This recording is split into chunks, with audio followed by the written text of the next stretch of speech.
Hi everyone, I'm Rogério Ferris, a principal scientist and lead for computer vision research at the MIT IBM lab. I want to thank the organizers for inviting me and also for organizing this workshop. And in this talk, I'll be basically describing some of the work that my team is doing on visual learning beyond natural images. So let me start showing the ImageNet results over the last few years. I must say that I honestly thought I would die without seeing these results. I remember when Feifei Li and team started working on this effort in mid 2000, I was asking myself, why are we trying to solve 1000 categories if we cannot solve just a single one? It turns out that a few years later, as we know, we got a breakthrough in the field with deep convolutional neural networks, and since then, significant progress has been made to the point where we can say ImageNet is almost solved.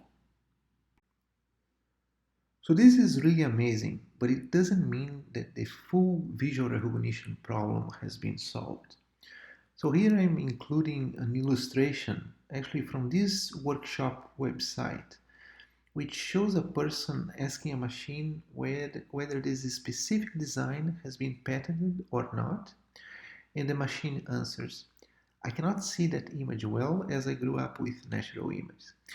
And this is true, as models trained on natural images, such as ImageNet, they do not generalize well to very different domains, such as diagram analysis.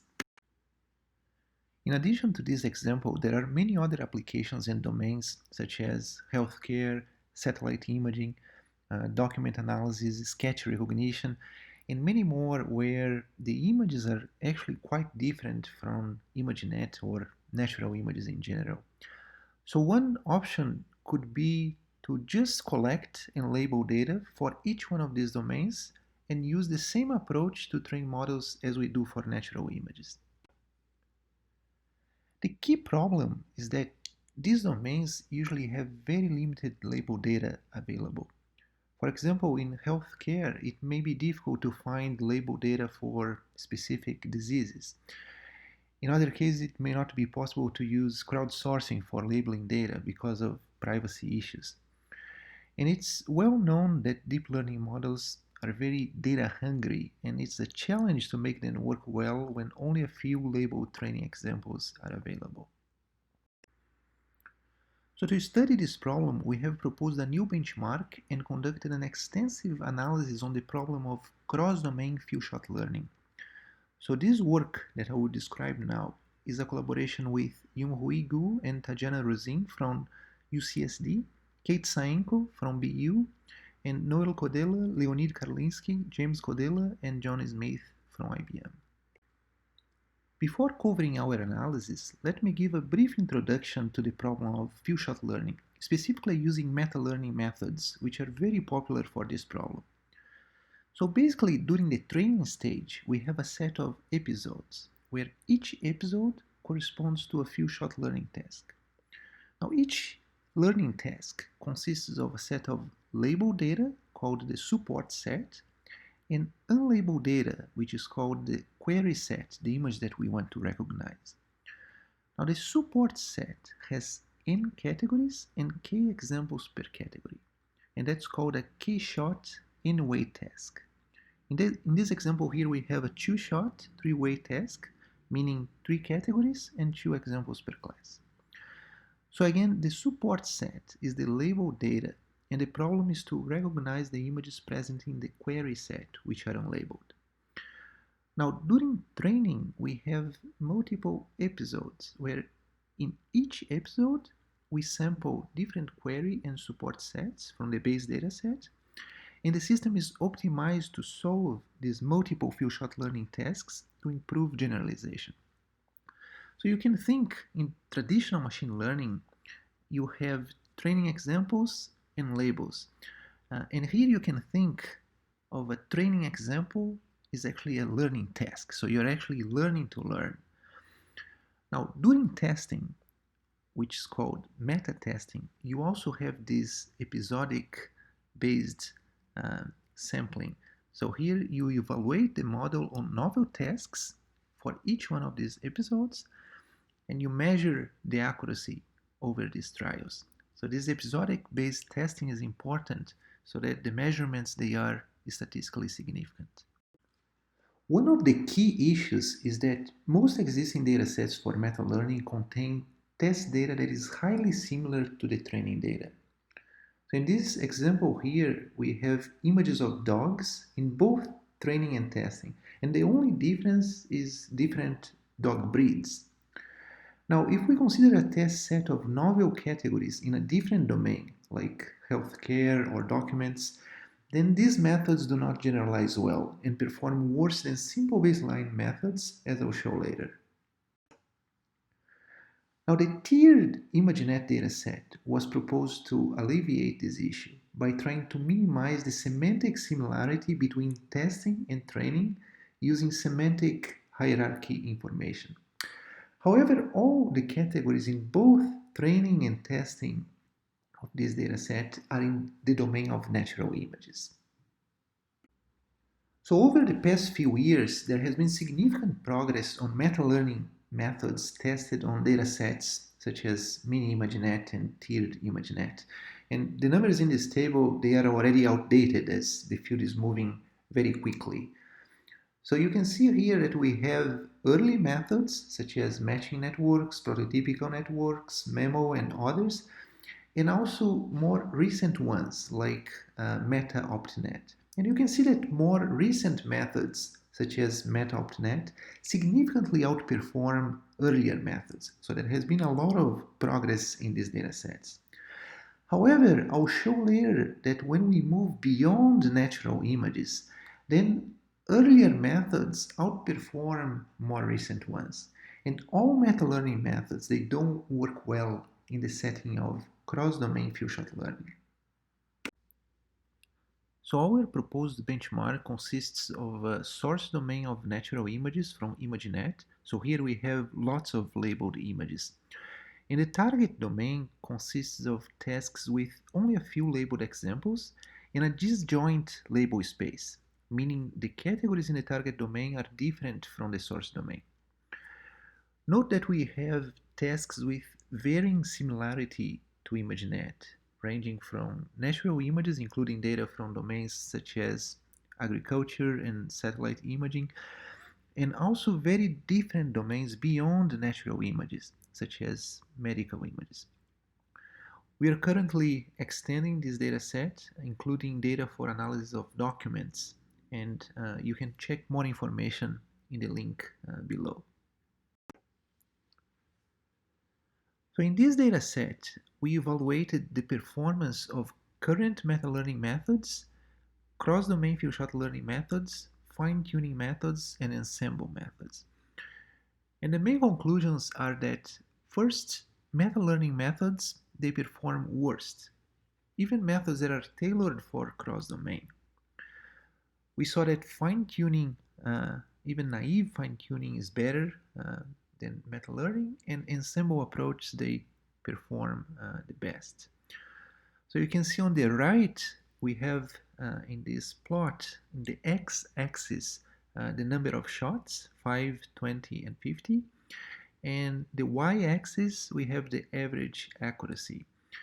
And you have the best meta-learning method, which was prototypical networks, ProtoNet. You can see in blue here. In orange, you can see a naive fine-tuning method, just fine-tuning the last layer. And then in gray, you have a method that does smart selection of ensembles that we have proposed from the source domain only. So the ensembles are not from the target domain. So here I'm presenting just a few more details on each dataset very briefly. So you can see we have tested different meta-learning methods on these 4 datasets: ChestX, iSeq, Euroset, and crop disease. And you can see highlighted in red that the best meta-learning approach is ProtoNet, prototypical networks. And in blue, you can see MetaOptNet, which is one of the prior state of the art. And you can see that ProtonNet significantly improves over MetaOptNet in all these 4 data sets. So this is a surprising conclusion. So the best fine-tuning approach was fine-tuning the last layer. And in the paper, we have also more analysis on how the parameters of each layer, they change with respect to each data set. And we can see, which is expected, is that when you have a data set that is closer in terms of similarity to ImageNet, these fine-tuning methods, they work better. And as you decrease the similarity, then the performance decreases, but it's still naive fine-tuning is much better than existing meta learning methods. And finally, we have also tested different ensemble methods, and you can get more details in our paper about a new approach that we have proposed, which is called incremental multimodal selection. And this is just ensembling models from the source domain. So we have different data sets from natural images, and the test is basically done on the target data sets that I mentioned before. And this turns out to be the best approach across all the others that we have tested. And finally, I want to mention that we have been experimenting with a document analysis dataset called RVL-CDIP. So this is a dataset for document classification. And the results that we have obtained, they are consistent with the results that we have obtained with the previous datasets. Okay, so we have shown that fine-tuning methods, they outperform meta-learning methods for cross-domain few-shot learning. So naive fine-tuning is better than meta-learning in our proposed benchmark. Now, how do we choose which layers to fine-tune for a given data set? Should we fine-tune just the last layer, or fine-tune the last k layers, or fine-tune all network parameters, or maybe even fine-tune a non-contiguous set of layers? Now, this is difficult to decide, especially for high-capacity models with tens or hundreds or thousands of layers. And the answers to these questions really depends on the data set and the pre-trained model that you have. And fine-tuning is really an art. And I would say that most fine-tuning methods, they are ad hoc in terms of where to fine-tune in a neural network. So we propose a method that's called SpotTune that automatically decides which layers to fine-tune for a particular data set and a particular training example. So this work is a collaboration with UCSD and UT Austin, and it was published at CVPR 2019. So here is the idea. We have a source task, for example, ImageNet, and we train a model on this source data. So we have a pre-trained model. Now, given a target task, we fine-tune this model, but we have a method that automatically decides per training example which layers should be frozen, meaning they should be shared with the pre-trained model, and which layers should be fine-tuned to adapt to the target data set. So basically this method takes each example and predicts for each layer freeze, fine-tune, and so on. Okay, so this is how our approach works. So we have an input image, and this image is basically fed into a very lightweight policy network, which outputs discrete decisions: freeze, fine-tune, freeze, fine-tune. And because these decisions are discrete, they are non-differentiable. So we use Gamble softmax sampling, which allows us to backpropagate from these discrete decisions to the policy network. Now you can see on the bottom we have two paths, one for fine-tune residual blocks and the other one for frozen blocks, the one that are shared with the source task. So one path in light red and the other path in darker red.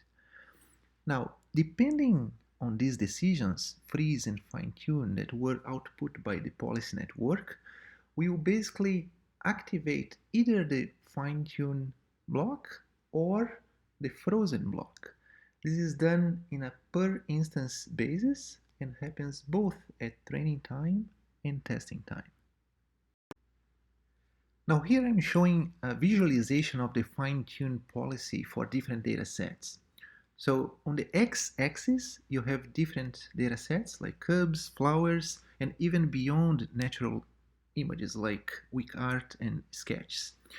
And on the y-axis, we have the residual blocks of a residual network. Now the tone of red of each one of these blocks correspond to the percentage of examples that were routed through the fine-tune block. So you can see here that for data sets that are very different from ImageNet, which is our pre-trained model, like Sketch, which is beyond natural images, you can see that many more layers have a high percentage of examples that were routed through the fine-tune block.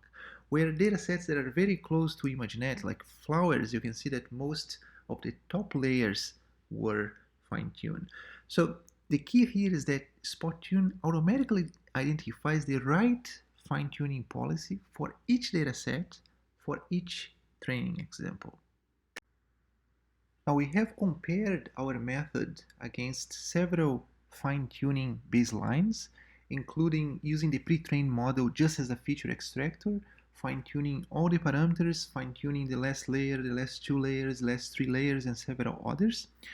And we show that our method consistently outperforms these baselines. And we also have what we call a global K variant, which allows us to optimize the model for each data set instead of for each training example. We have also tested SpotTune on the Visual Decathlon Challenge, which consists of 10 different data sets. So here we have ImageNet, we have even data sets beyond natural images like Omniglot and SVHN and MNIST and so on. And SpotTune achieved the best results across all data sets. So it sets the new state of the art for this challenge. And it also outperforms the standard fine-tuning on 12 out of 14 data sets. So in the last part of my talk, I want to describe a method that's called AdaShare, where we learn what features should be shared across tasks. So this is very similar to the previous method, SpotTune, but instead of having a pre-trained model, here we do joint multitask learning. So this is joint work with Simeng Sun and Kate Saenko from Boston University and Rameswar Panda from IBM. Now, the most traditional way of performing multitask learning in deep neural networks is through hard parameter sharing. So here we have a set of initial layers which are fully shared, and at some point we branch out into task-specific branches, which basically encode task-specific features. The problem is that it's not clear where to branch and what capacity should be assigned to each branch. And performance really depends on where to branch in a neural network. So Ishan Misra recently enumerated several possible architectures with different branching at different levels of the network, and he shows that unusual branching architectures lead to the best accuracy. But arriving at those specific architectures based on manual exploration is just infeasible. And the issue here is that the space of branching architectures is combinatorially large.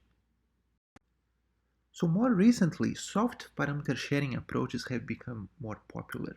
And the way that they work is by having a separate backbone for each task and a sharing mechanism to allow some communication across layers for each task, for example, through feature fusion. So examples of these methods include cross-stitch networks, SLUIS, NDDR, and so on. And these methods, they have achieved very good results in standard benchmarks. However, they are not scalable. And the issue is that as you add a new task, you need to add an entirely new backbone.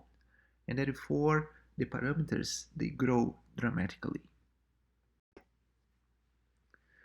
So here is the problem. Can we determine which layers in the network should be shared across which tasks and which layers should be task specific so that we can achieve the best accuracy memory footprint trade-off for scalable and efficient multitask learning?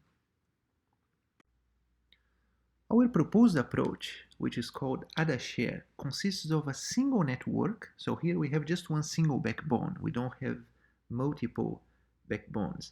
But the key here is that we have different computational paths for each task. So here is an example. We have two tasks, task 1 and task 2. And our method basically will determine different computational paths for each one of these tasks. So as we make this decision of which blocks should be shared and which blocks should be task specific, we can see that the first two blocks in this example in orange, they are actually shared by both tasks. And then we could have the third one, which is task 2 specific. The fourth one is task 1 specific. And then the fifth is basically skip for both tasks. So basically our method determines these computational paths which are different for each task. So in more details, similar to SpotTune, our method starts with a task-specific policy which produces these different computational paths for each task. So we also have a sparsity loss which will encourage as many blocks as possible to be skipped for each task, and also a sharing loss which will basically maximize sharing across tasks so that we have less memory footprint.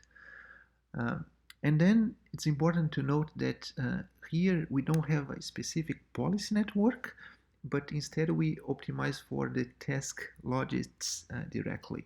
But we do use, similar to SpotTune, Gamble softmax sampling so that we can sample from these logics and produce these task-specific computational paths for each task.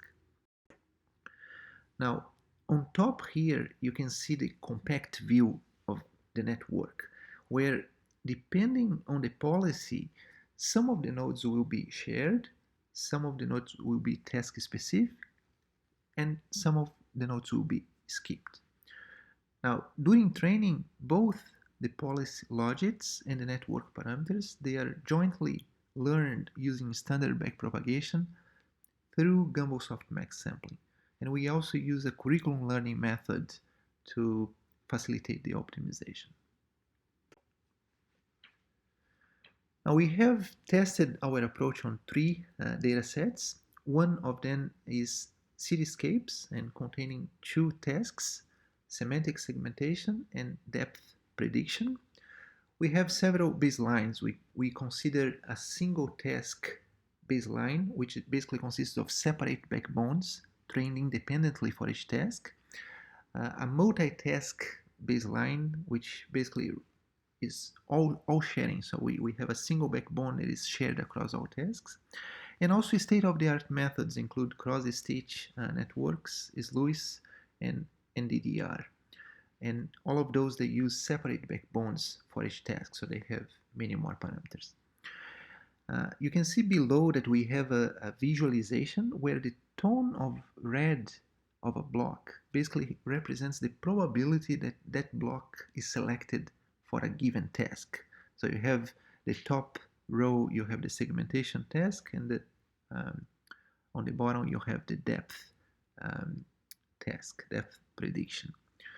And AdaShare achieves the best performance on 5 out of 7 metrics using half of parameters of most baselines.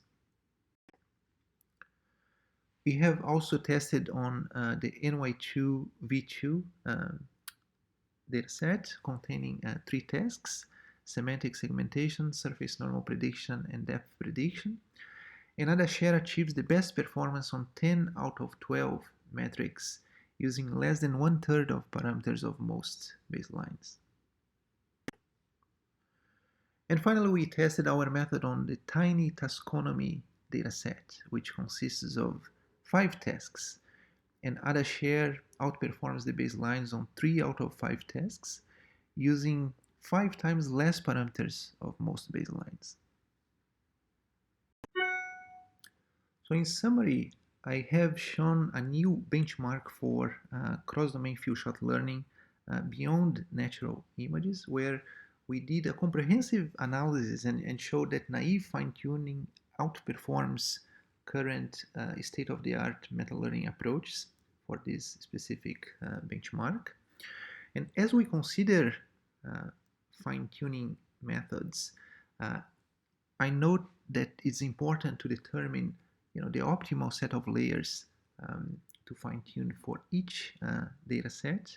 And we have a method that automatically decides which layers of a model should be shared with a pre-trained model and which layers should be fine-tuned. And related to this method, I have also presented an adaptive computation approach for multitask learning, where we basically decide what features should be shared across tasks for joint multitask learning to maximize both accuracy and efficiency. And here I have a set of references, mostly describing the work that I have presented here.